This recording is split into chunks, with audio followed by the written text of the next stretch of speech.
अस्सलाम वालेकुम dear students आज हमारे पास टॉपिक है इलास्टिक और इन इलास्टिक कोलिजन।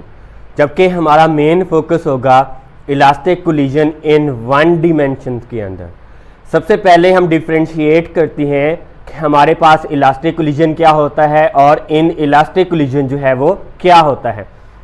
ऐसा कोलिजन जिसके अंदर हमारे पास कोई सिस्टम ऑफ बॉडीज़ हैं, उसके अंदर उसका टोटल मोमेंटम और काइनेटिक एनर्जी जो है वो कंजर्व रहे, कांस्टेंट रहे, वो वाला मोमेंटम, वो वाला कोलिजन जो है वो हमारे पास क्या कहलाता है? इलास्टिक कोलिजन कहलाता है। The collision in which total momentum and kinetic energy of the system before and after collision remain same या कंजर्व हो, ऐसा कोलिजन है जिसके अंदर सिस्टम का before and after collision momentum और काइनेटिक एनर्जी जो है वो क्या रहे? कांस्टेंट रहे, सेम रहे। वो कोलिजन हमारे पास क्या कहलाता है? इलास्टिक कोलिजन कहलाता है। इसके एग्जांपल है कि हमारे पास अगर हार्ड बॉल है, उसको हम मार्बल फर्श के ऊपर, मार्बल फ्लोर के ऊपर फेंकते हैं तो उसके अंदर जो बाउंस बैक है वो हमारे पास अप्रॉक्सीमेटली जो है वो इलास्टिक कोलिजन होता है उसके अंदर। जबकि हमारे पास इन इलास्टिक कोलिजन क्या है? The collision in which the momentum of the system is conserve but it's kinetic energy is not conserve.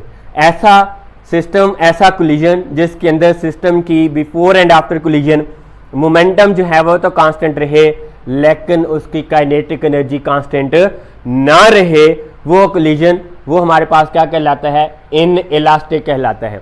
इसके एग्जांपल है the bounce back of hard ball on Sandy floor. अगर हमारे पास रेत का फर्श है या हमारे पास ऐसी रेतली जगह है, उसके ऊपर हम की हार्ड बॉल को फेंकते हैं तो हम देख रहे होते हैं कि वो अपनी वापस उस पोजीशन को नहीं आ रही होती, तो हमारे पास इसकी जो एग्जांपल हो गई वो ये हो गई इन इलास्टिक की। हमारा आज का मेन टॉपिक जो है, मेन फोकस जो है वो elastic collision in one dimension के अंदर है कि एक डिमेंशन के अंदर कैसे होगा। वैसे हमने one dimension collision previous lectures के अंदर पढ़ रखी है कि वो हमारे पास था law of conservation of momentum, कि जब हमारे पास दो डिफरेंट मैसेस या डिफरेंट वेलोसिटीज के साथ बॉडीज मूव करती हैं तो एक दूसरे के साथ कोलाइड करती हैं और एक सेम डायरेक्शन के अंदर जाती हैं। एक ही डायरेक्शन को हम क्या कहते हैं? वन डिमेंशन कहते हैं। क्या है? कंसिडर करते हैं कि हमारे पास दो बॉडीज हैं जिनके मैसेज बिल तरतीब मैं कह देता हूँ कि एक मास आपके पास m1 है, v1 वेलोसिटी के साथ मूव कर रहा है, और दूसरी बॉडी हमारे पास है m2 जो कि v2 वेलोसिटी के साथ उसी डायरेक्शन के अंदर क्या कर रहा है? मूव कर रहा है। आफ्टर सम टाइम वो कोलाइड करते हैं एक दूसरे के साथ। क्या करते हैं? एक दूसरे के साथ कोलाइड करते हैं। जब कोलाइड करते हैं तो इनके ऊपर एक्शन और रिएक्शन की फोर्सेस पैदा होती हैं। एक इधर को लगा रहा होता है, दूसरी इधर को लगा रहा है। एक को मैं F कह देता हूँ, दूसरे को क्या कह देता हूँ? F डैश कह देता हूँ। जब वो यहाँ से टकराने के बाद सेपरेट होते हैं, फिर उनकी जो हमारे पास वेलोसिटी है वो क्या होती है? सेम डायरेक्शन में होती है। स्पीड जो है वो v1 डैश हो जाती है और इसको हम कह देते हैं कि वो हमारे पास क्या हो जाती है? v2 डैश हो जाती है। यहाँ पे हम प्रीवियस लेक्चर को थोड़ा सा इंक्लूड करेंगे कि हमारे पास law of conservation of momentum जो था वो क्या था? Speed of approach is equal to speed of separation के बराबर था। तो यहाँ पे लिखते हैं according to law of conservation of momentum, वो क्या था हमारे पास? m1 v1 plus m2 v2 is equal to था हमारे पास m1 v1 dash plus m2 v2 dash.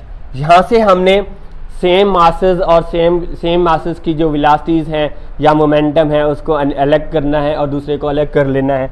तो क्या आएगा हमारे पास? m1 v1 प्लस, ये प्लस का था, इधर आके हमारे पास क्या हो जाएगा? वो minus m1 v1 dash is equal to m2 v2 dash. ये प्लस का है, उधर जाके क्या हो जाएगा? m2 v2 आ जाएगा। यहाँ से हम m1 कॉमन ले सकते हैं, बाकी आ जाएगा v1 minus v1 dash is equal to, यहाँ से हम m2 कॉमन ले सकते हैं, हमारे पास आ जाएगा v2 डैश माइनस का v2, और इस इक्वेशन को मैं कह देता हूँ कि इक्वेशन नंबर क्या है, 1 है। क्या है हमारे पास equation number 1।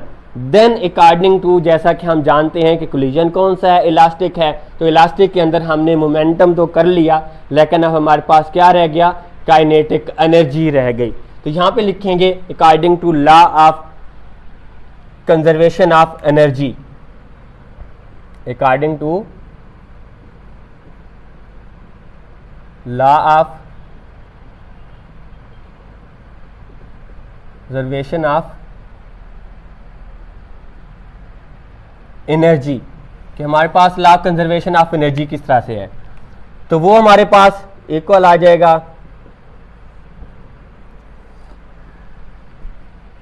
Half m1 v1 का square plus half m2 v2 का square is equal to half m1 v1 dash का square plus half m2 v2 dash का square. Same like that v1 dash को एक साइड पे कर लेंगे, तो क्या आ जाएगा हमारे पास, हाफ m1 v1 का square minus half m1 v1 dash का स्क्वायर इज इक्वल टू आ जाएगा हाफ m2 v2 डैश का स्क्वायर, ये प्लस का उधर जाके हमारे पास हो जाएगा 1/2 m2 v2 का स्क्वायर। तो यहाँ से मैं कॉमन ले सकता हूँ 1/2 और m1, बाकी क्या बच गया, v1 डैश का स्क्वायर,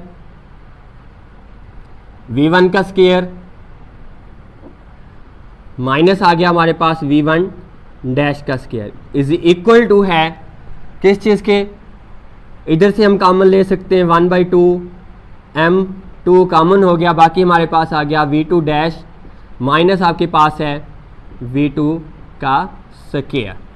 तो यहाँ पे हम देख सकते हैं कि 1/2 के साथ 1/2 क्या हो जाएगा, कैंसिल आउट हो गया, बाकी हमारे पास जो बचा वो m1 इंटू v1 का स्क्वायर माइनस v1 डैश का स्क्वायर इज इक्वल टू आ गया हमारे पास m2 इंटू v2 डैश का स्क्वायर माइनस v2 का स्क्वायर।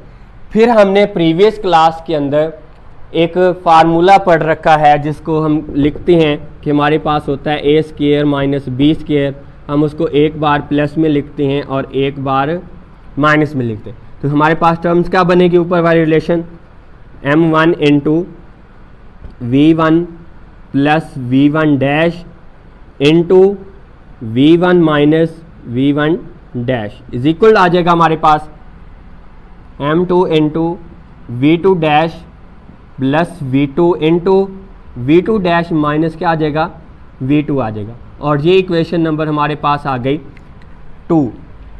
तो क्या करना है, बाय डिवाइडिंग इक्वेशन 2 बाय 1 क्या करेंगे, डिवाइड करना है 2 इक्वेशन डिवाइड बाय 1, कि हम जो इक्वेशन नंबर 2 है उसको डिवाइड कर रहे हैं किसके साथ, इस रिलेशन के साथ। तो क्या आएगा हमारे पास, इधर से है m1 into v1 plus v1 dash into v1 minus v1 dash is equal to है m2 into v2 dash plus v2 into v2 dash minus v2, और इसको डिवाइड करना है हमने m2 into v2 dash minus का v2, और इधर से है हमारे पास m1 into v1 minus v1 dash के साथ, v1 माइनस v1 डैश के साथ। तो यहाँ पे देखा जा सकता है फिर से कि m1 के साथ m1 कैंसिल, इस टर्म के साथ ये टर्म कैंसिल, m2 के साथ m2, इसके साथ ये कैंसिल।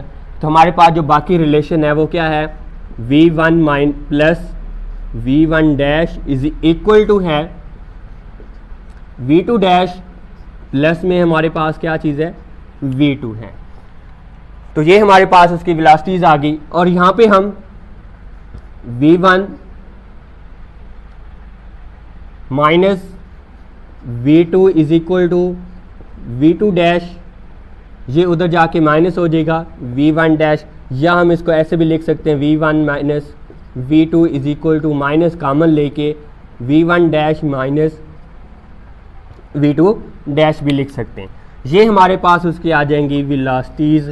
अगर हमने यहाँ से वेलोसिटीज़ कैलकुलेट करनी हो बिफोर एंड आफ्टर कोलिजन के बाद कि जब बॉडी दोनों टकराई थी, ये वाली वेलोसिटीज़ हमने कैलकुलेट करनी है, तो वो कैसे कैलकुलेट करते हैं? वो कैलकुलेशन करने से हमारे पास इक्वेशन नंबर ये है, जिसको मैं ए का नाम दे देता हूँ। From equation A